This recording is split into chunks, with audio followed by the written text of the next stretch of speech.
This is Make It Plain. Make It Plain. MIP With Masamela Matfumo. Mark Thompson. Make It Plain. Get woke.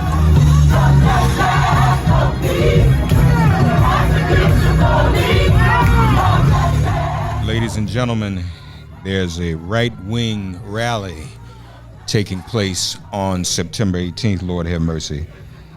Joining us now is someone who has been investigating a lot that's been happening in the aftermath of January 6th, so we all should have cause for concern. He is the director of investigations for Everytown for gun safety. Joining us now is Justin Wagner. Justin, welcome to Make It Plain, buddy. Thanks for having me. Excited to talk. Excited to have you, although it's not the most pleasant of subjects. You all recently published a report. There have been at least 560 armed demonstrations that have taken place across the United States since the start of 2020, averaging more than one a day. Is that right? That is right. We saw this prevalence of armed protests sweeping the country in 2020 and 2021 and realized no one had actually collected the data. So we looked at thousands of protests, most of which, of course, were peaceful, and found 560 instances of individuals open carrying weapons at protests. And what we can now say is that an armed protest is a more dangerous protest. They are nearly 6 times more likely to turn violent or destructive than an unarmed protest. And some of your listeners may say that's intuitive, but actually no. The gun lobby has been telling Americans for years that guns make us safer. We can now say demonstrably that is not true when it comes to protests. But Justin, you must be mistaken. I thought it was only Black Lives Matter protests that were riotous and unsafe and I guess armed. You mean to tell me that's not true, that it's actually these right-wing demonstrations? When we looked at the data of protests and who were bringing guns to protests, the largest spike in armed protests in our country in the last year and a half was the counter reaction to Black Lives Matter demonstrations. Individuals coming out to counter protest BLM events, which were largely peaceful.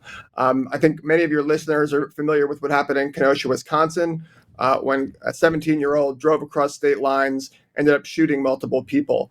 So Black Lives Matter events there were a number of guns at them, but counter to the narrative that you just alluded to, the people bringing them were largely there to counter demonstrate against racial equality protests. You've got some specifics in your report. Militia groups and militant social movements like the Proud Boys and Three Percenters are active in over 54% of all armed demonstrations. 84% of the groups involved in armed demonstrations are right-wing actors. The main group actors include the Boogaloo Boys and their affiliates, the Three Percenters and associated groups, the Proud Boys and the Oath Keepers. Some of them are going to be out there on September 18th, correct? Yeah, we're not in the business of making predictions, but certainly some of those groups are involved in the organization. That's right. It's 97%, nearly 97% of all armed demonstrations have taken place in public spaces, with at least 18% reported at government facilities, including over 100 armed demonstrations at Capitol buildings and vote counting sites in 25 states and Washington, D.C. Thank goodness for this report. Why do you think the mainstream media isn't reporting on this more? We think that finding about public places is really important because 97% of these events are happening in public. They're happening at vote counting locations. They're happening at state capitals. I'm sure a lot of your listeners saw the militia members taking over the state capitol in Lansing, Michigan last year. And what is the point of that? It's to intimidate. These groups are doing this in public to chill speech. And so we're not only concerned about the public safety issue because these events are more dangerous, but we're worried about the First Amendment concerns because pretend you're Jane Doe or John Doe and you want to go lobby your state legislator, like we all can. Right. You show up at that Capitol and you see a bunch of militia members with ARs. Are you going to walk into that building? Maybe you are, maybe you're really brave, but I think a lot of reasonable people would get back in that car. And that's not what we want in a functioning democracy. You all also took a look at the role of guns and armed extremism on January 6th itself, correct? That's correct. We did research because we saw a lot of the media reports not alluding to the presence of guns. And in fact, we were able to find at least 10 different gun arrests in and around the Capitol that day. And of course, we don't know how many people that day were carrying weapons because the Capitol Police, unlike at most crime scenes, were not able to search the criminals on the way out of the building. Most of them got free. We see chat rooms throughout, Discord messages of people bragging about bringing guns. What we do know is that by looking at court filings, over 3,000 rounds of ammunition were seized in or around that day on January 6th. That's enough to shoot every member of Congress many times over. And so this was an armed insurrection on the 6th. And you're right, it's frightening that people don't really know the extent of what happened. More MIP after this message. I've been involved in several nonviolent actions at the Capitol since then with Reverend Barber and Black Voters Matter and others. I've never had the experience of sympathy necessarily for police officers. And don't get me wrong, I think most police officers are good. I don't think most police officers are here to brutalize us. But I mean, I actually witnessed some of the pain, the angst, the anxiety on the faces of some of the U.S. Capitol Police officers. And I've known some of them over the years. These are people just get them to go to work every day. And as you probably know, at the Capitol, Justin, that's not a street cop per se. That's not someone necessarily out here crime fighting on the hardened streets. So you don't get up in the morning and send your kids off to school and your spouse off to work to go to the U.S. Capitol to really expect something like that from Americans. You may have certain protocols for terrorism, or that has happened.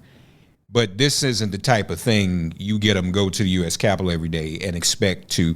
We even met one of the officers who was victimized by acid. Because that's the other thing that's sick about that. Guns is one thing, but people went and picked up bear spray, acid. So it's kind of sick. What role does Everytown think this gun culture has in encouraging this type of behavior? Isn't there seemingly some romanticism in this overwhelming gun culture in America, Justin, that makes people want to get out and get guns and go do this type of thing? In extremist circles, especially kind of anti-government groups like militias, you often see guns not just as the tool of violence, which they certainly are, but they're also recruiting tools. It's how they recruit members to their organization, and it's also how they radicalize individuals. So, we see a linkage between guns and extremism, especially when it comes to militias. This country's had a militia problem for any number of years. Back in the 90s, we all remember Timothy McVeigh, associated incidents like that. That continues. And one of the things our report was trying to highlight was January 6th wasn't the start of something. In fact, throughout 2020, many of these groups, like the Oath Keepers, like the Proud Boys, were out in the streets with weapons throughout the country. And at some point, we stopped being shocked by people open carrying ARs down the street and the media stopped covering it. But it happened all throughout 2020 and through the first half of 2021. Is it by the media not covering it? Is it being excused? Is it being minimized? Because I beg to differ. Most of us don't remember Timothy McVeigh, and I think there's another term of our people call it the lone wolf theory, that's prevalent. Oh, this is just an isolated thing. But as your report points out, it's not at all. This is common, it's widespread, and it's organized.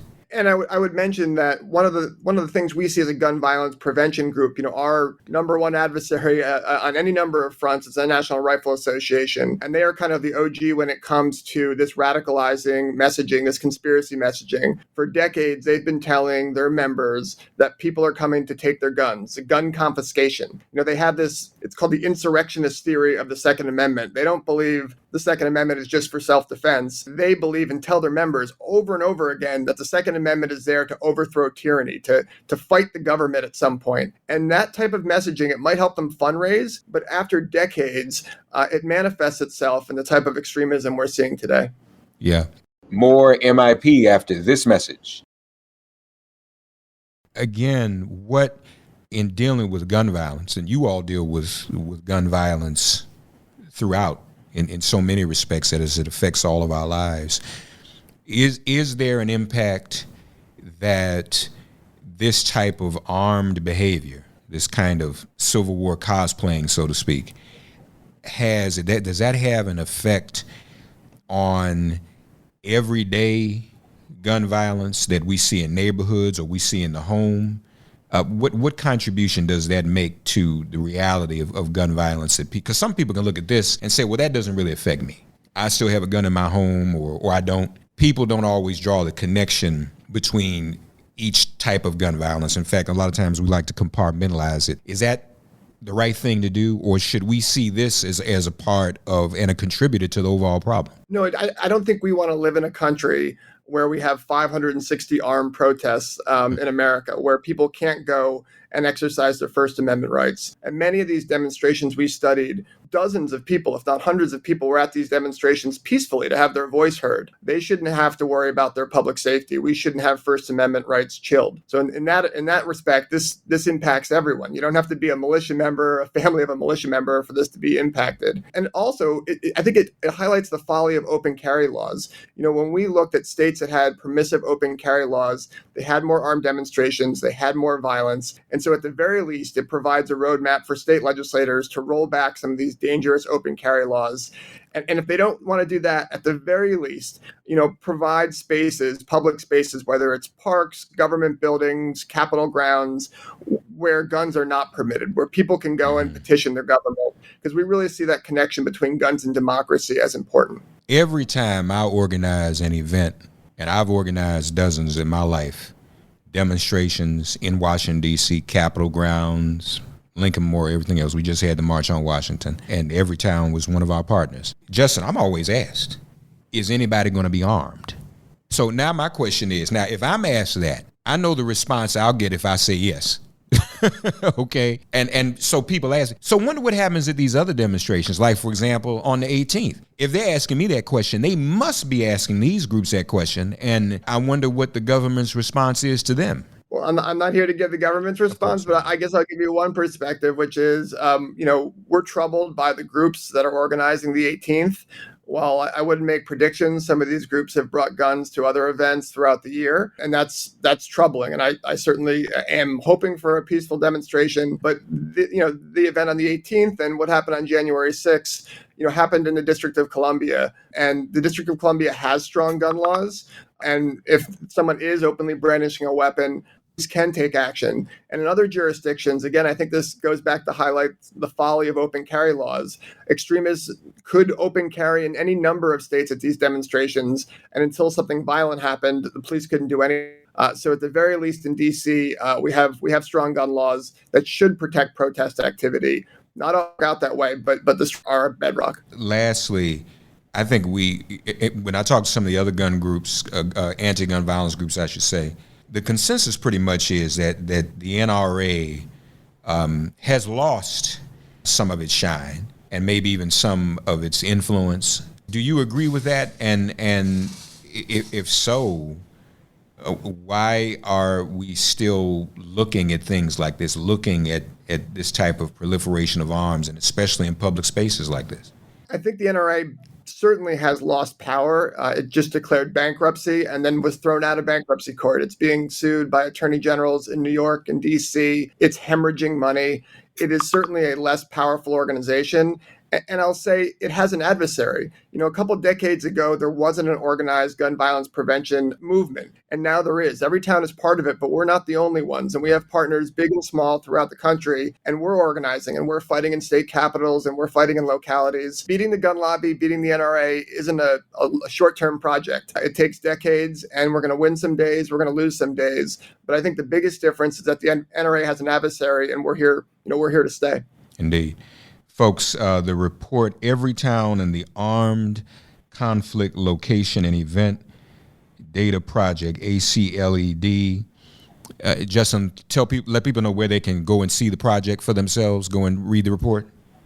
Our website is everytownresearch.org. You can see our work on extremism and our other work on gun violence issues there. Justin doing the work, folks, that some in the mainstream and Beltway media ought to be doing.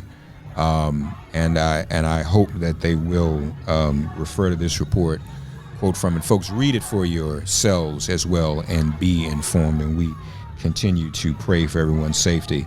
Everytown is working for our safety every day, so support them as well. They're one of a number of groups we've had on the show who are doing this important work. We should support them all. Justin Wagner is Director of Investigations for Everytown. Justin, pleasure to have you on Make It Plain. Thank you, buddy. Thank you for having me. Thanks for getting woke and listening to Make It Plain. Please remember to listen, like, and wherever you get your podcasts, please give the show a 5-star rating. And please do spread the word. Let's all continue to pray for each other during this pandemic and this police-demic. If all hearts and minds are clear, it has been made plain.